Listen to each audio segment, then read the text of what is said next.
الرحيم تبارك الذي بيده الملك وهو على كل شيء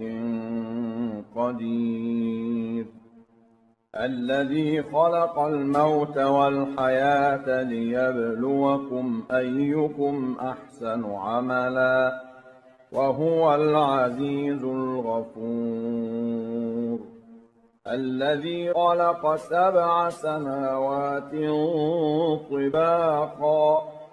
ما ترى في خلق الرحمن من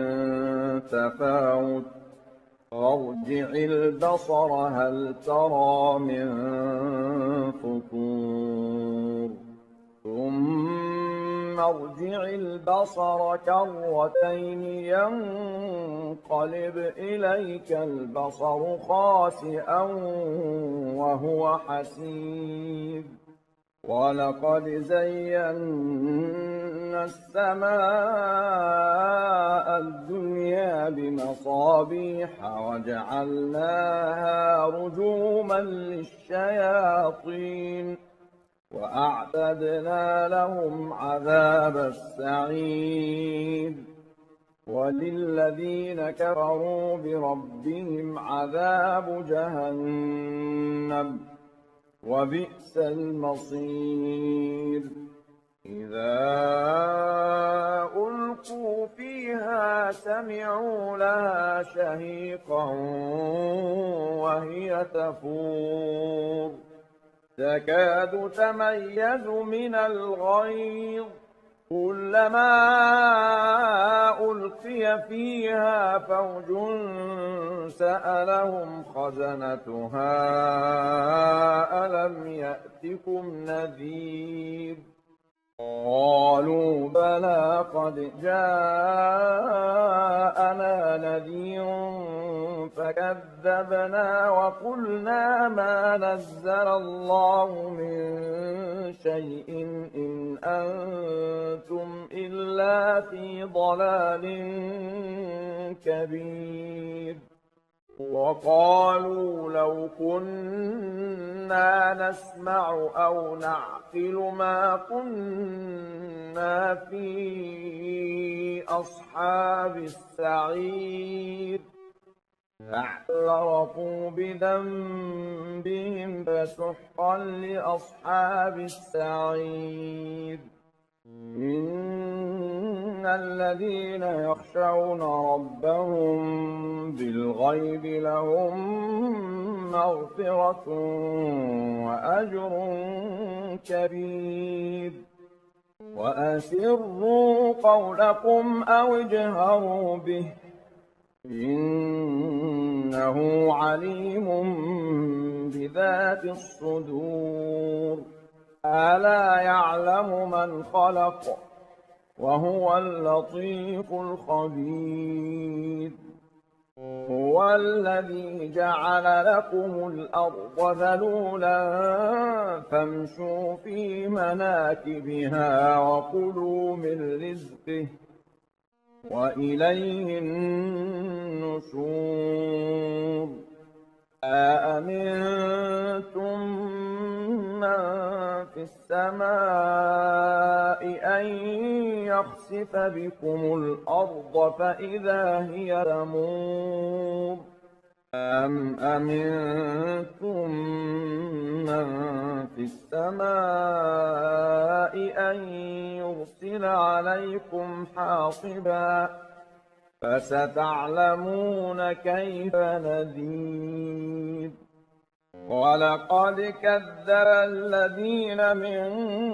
قبلهم فكيف كان نكير أولم يروا إلى الطير فوقهم صافات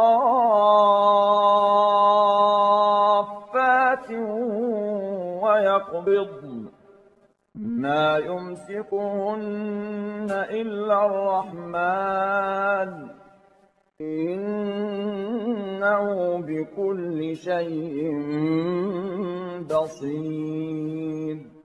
أَمَّنْ هَٰذَا الَّذِي هُوَ جُندٌ لَّكُمْ يَنصُرُكُم مِّن دُونِ الرَّحْمَٰنِ ۚ إِنِ الْكَافِرُونَ إِلَّا فِي غُرُورٍ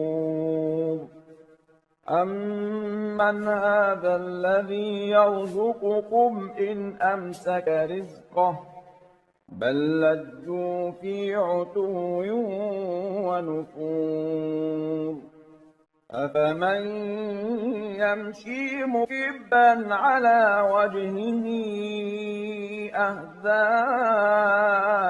أَمَّن يَمْشِي سَوِيًّا عَلَىٰ صِرَاطٍ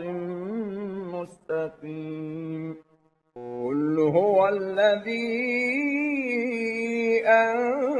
أَنشَأَكُمْ وَجَعَلَ لَكُمُ السَّمْعَ وَالْأَبْصَارَ وَالْأَفْئِدَةَ ۖ قَلِيلًا مَّا تَشْكُرُونَ قُلْ هُوَ الَّذِي ذَرَأَكُمْ فِي الْأَرْضِ وَإِلَيْهِ تُحْشَرُونَ وَيَقُولُونَ مَتَىٰ هَٰذَا الْوَعْدُ إِن كُنتُمْ صَادِقِينَ قُلْ إِنَّمَا الْعِلْمُ عِندَ اللَّهِ وَإِنَّمَا أَنَا نَذِيرٌ مُّبِينٌ فَلَمَّا رَأَوْهُ زُلْفَةً سِيئَتْ وُجُوهُ الَّذِينَ كَفَرُوا وَقِيلَ هَٰذَا الَّذِي كُنتُم بِهِ تَدَّعُونَ قُلْ أَرَأَيْتُمْ إِنْ أَهْلَكَنِيَ اللَّهُ وَمَن مَّعِيَ أَوْ رَحِمَنَا فَمَن يُجِيرُ الْكَافِرِينَ مِنْ عَذَابٍ أَلِيمٍ قُلْ هُوَ الرَّحْمَٰنُ آمَنَّا بِهِ وَعَلَيْهِ تَوَكَّلْنَا فَسَتَعْلَمُونَ مَنْ هُوَ فِي ضَلَالٍ مُّبِينٍ قُلْ أَرَأَيْتُمْ إِنْ أَصْبَحَ مَاؤُكُمْ غَوْرًا فَمَن يَأْتِيكُم بِمَاءٍ